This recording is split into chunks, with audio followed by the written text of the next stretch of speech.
AI helps us decide what to read, buy, and believe, but we rarely stop to ask why we trust it. I'm Lianna Adams, and today I'm joined by Stephanie Stranko, founder and research lead at Ikwe.ai, to unpack why we may be trusting AI too much and how that quietly shapes our decisions more than we realize. Welcome, Stephanie. Thank you for having me, Liana. Thanks for being here. It's really amazing to have you here. Perhaps we'll start with your professional background and how you got to where you are today. Of course, absolutely. Well, my goodness, how I got to where I am today. Ha, that's a loaded question. Um, we'll start with the basics. So, I am the founder and the lead researcher here at Ikwe.ai.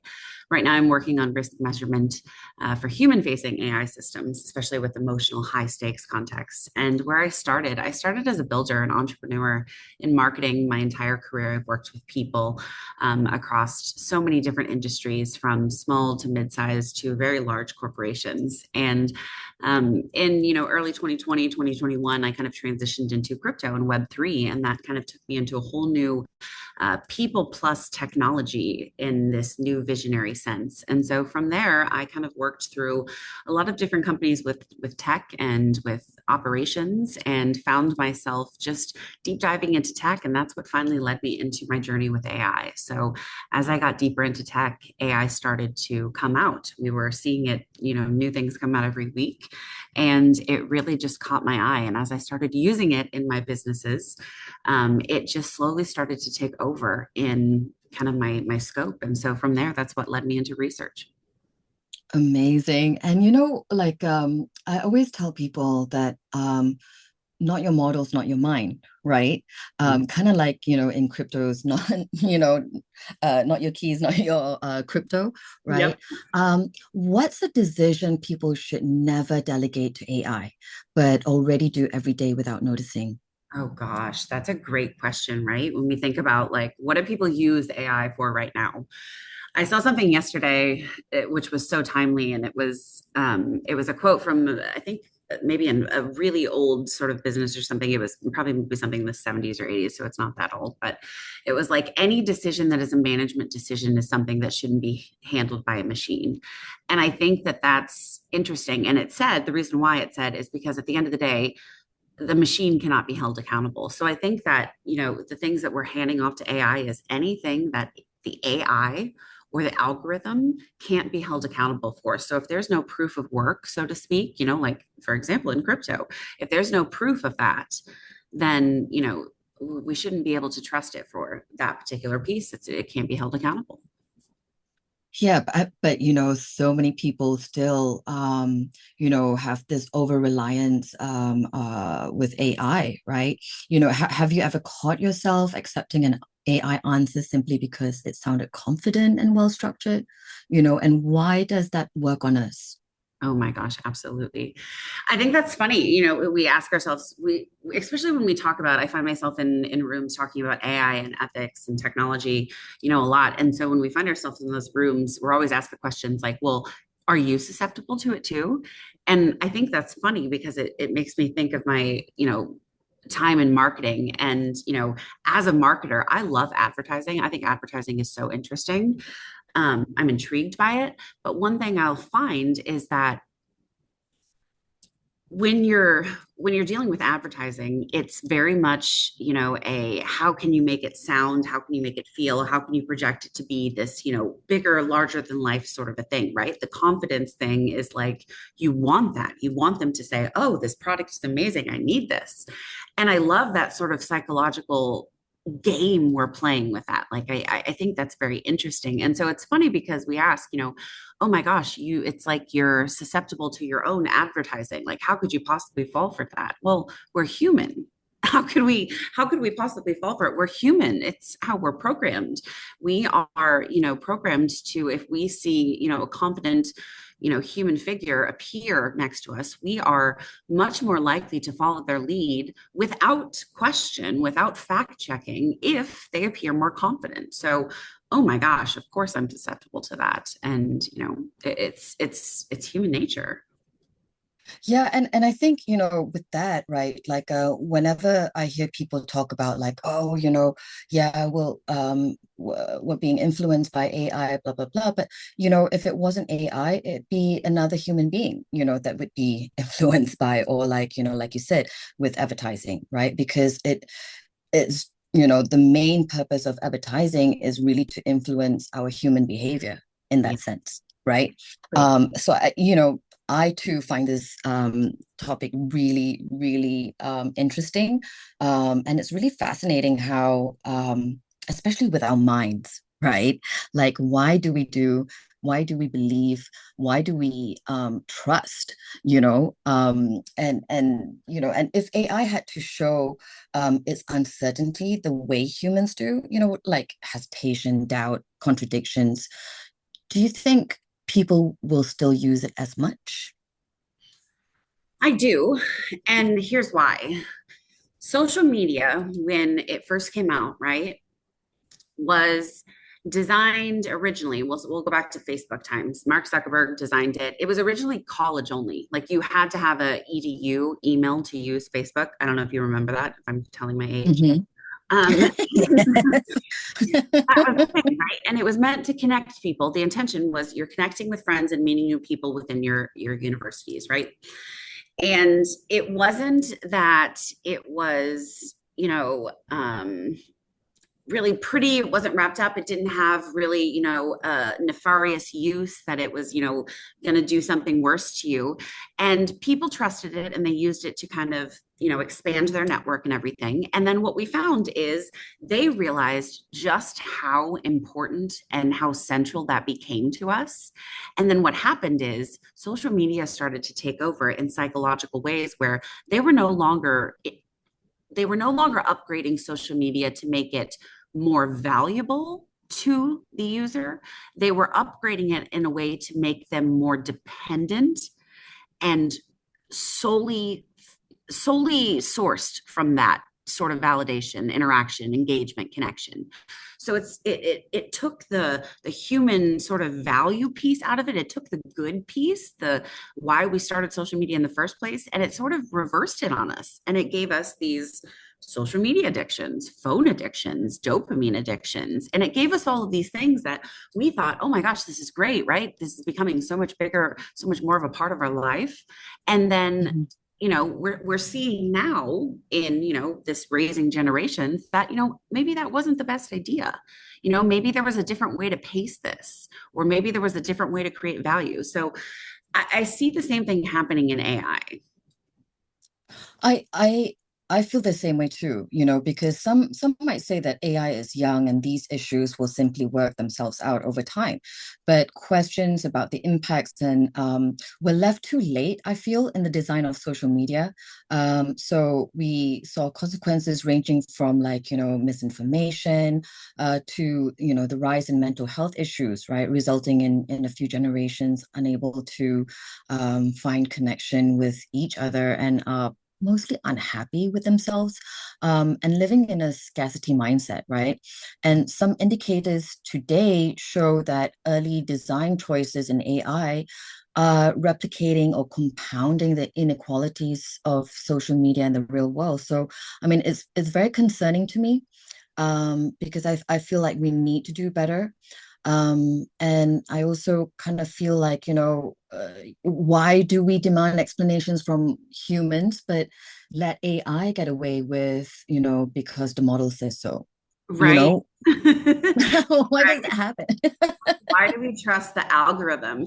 And that's funny because, like, again, there's like good and bad sides of this. So, like, I find myself in rooms where people want to argue and they only want you to be on one side or the other. You either want it to be good or bad. It's this very like dichotomy, like split.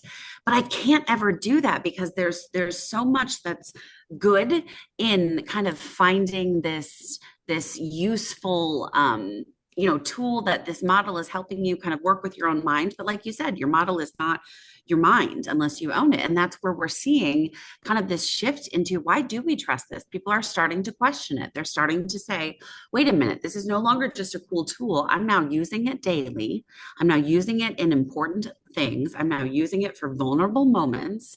Wait a minute, is it actually helping me, or is it making me more dependent on it?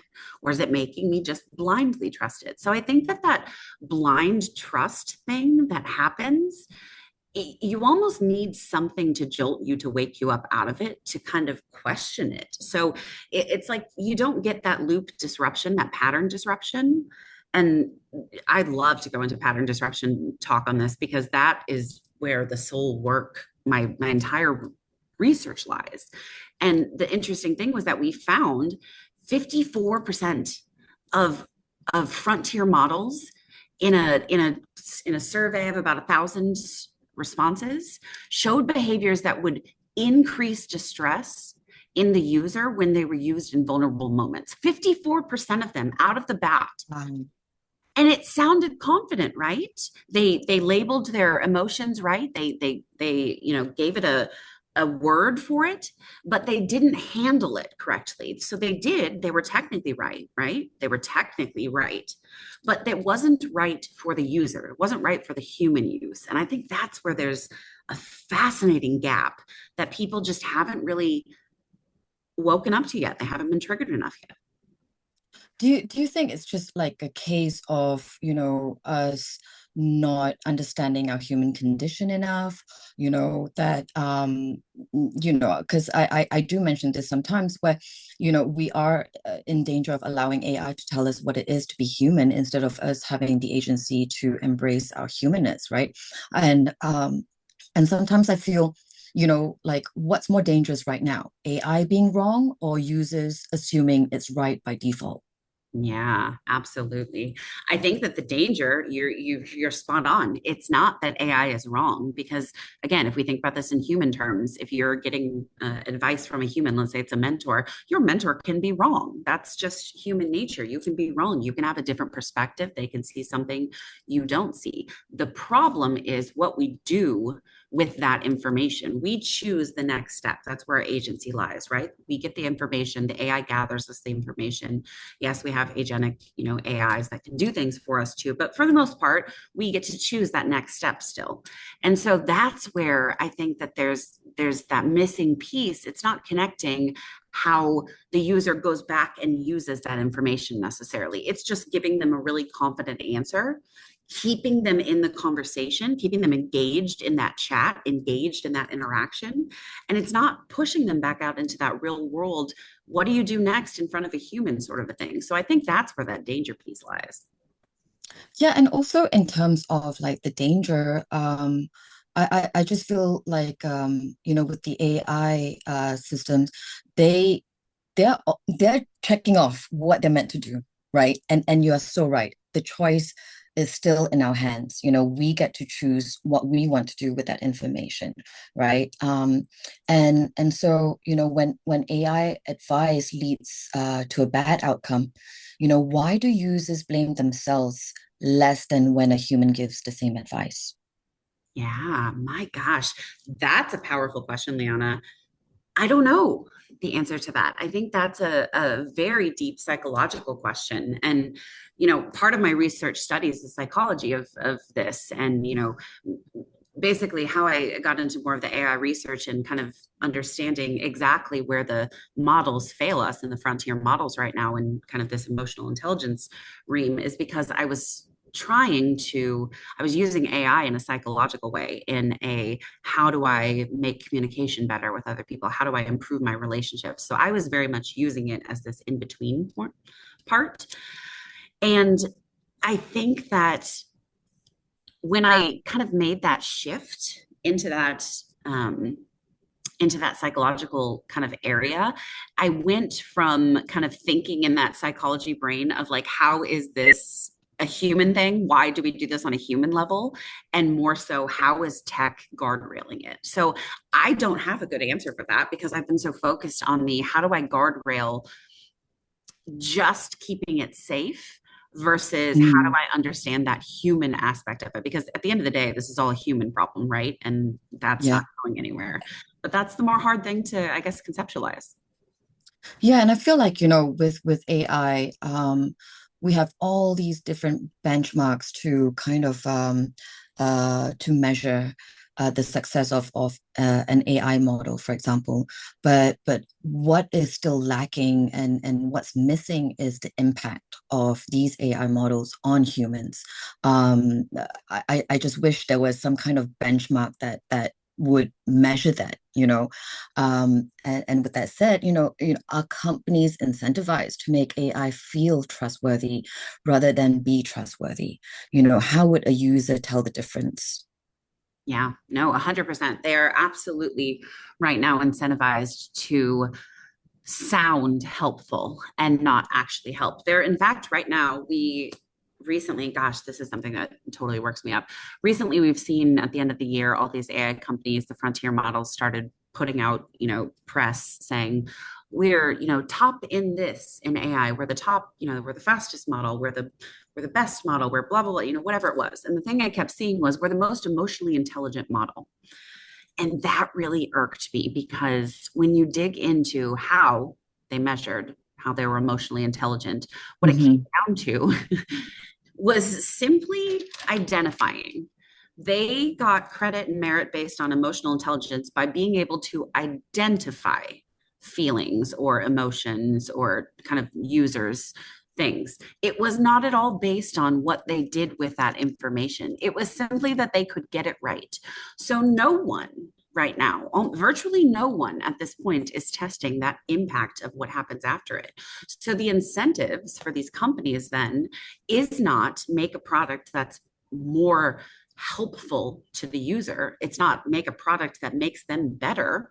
It now is incentivized to make a product that makes them feel good enough to stay in the program, to stay in line, to stay in that system, whatever it is. It's a very dangerous thing for it to be incentivized in that way. But, we find a lot of things in our world are. Yeah, and it's to keep the users engaged, right? By giving the answers and then maybe also giving leading questions to the user, like, would Yeah. you like this to happen? Yeah. And then Like you just here. fall into it. Do you want a cookie with that before you complete your order? Like that. Would you like a side of fries? Exactly. It's so good. What's one practical rule users should follow to avoid over trusting AI in everyday decisions? Wow, that's a really great question. I How do we do that, right? I mean, because like AI mimics like emotions and mimics us yeah. so perfectly. Anyway, yes, sorry to cut you off No, there. no, you're exactly. And that's the thing, right? Like, so not only does AI mimic us perfectly right now, like they're trying to do that, right? Like, oh my gosh, the worst thing, the thing that just made me roll my eyes so much is when XAI comes out, right?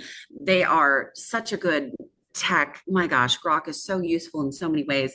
And the first thing they come out with is Ani, the anime robot girlfriend, right? They're trying to get it to replicate humans so much because they want you to feel connected to it. And so I think that's dangerous because that gives us this instant, like, human appeal to it. And so, what I say is, if you're going to give that human appeal to it, if you're going to, talk to AI in a way that you're going to trust it in some sense, think about it in would I accept this answer from a stranger or would I accept this answer from a friend? Better yet, would I accept this answer from a mentor? Think about if you're going to accept that from a person, because when you think about accepting it from a person, and this is where we go back to like who's to blame when the AI advice goes wrong, right? This Yeah. the accountability vanishes when it suddenly goes to a machine because you can't track down exactly whose fault it is to make it do that. And so it's really figuring out, okay, if you're going to accept an answer, think back to putting it to a human and tie that to some sort of accountability. Would you be able to hold that person accountable for giving you that advice? And if you can, then great. If you can't, then dig a little bit deeper and ask questions why. Yeah, so it's funny that you say that because it's very similar to so I kind of developed a human AI cognitive toolkit, and one of the I suppose elements is reflective question strips, right?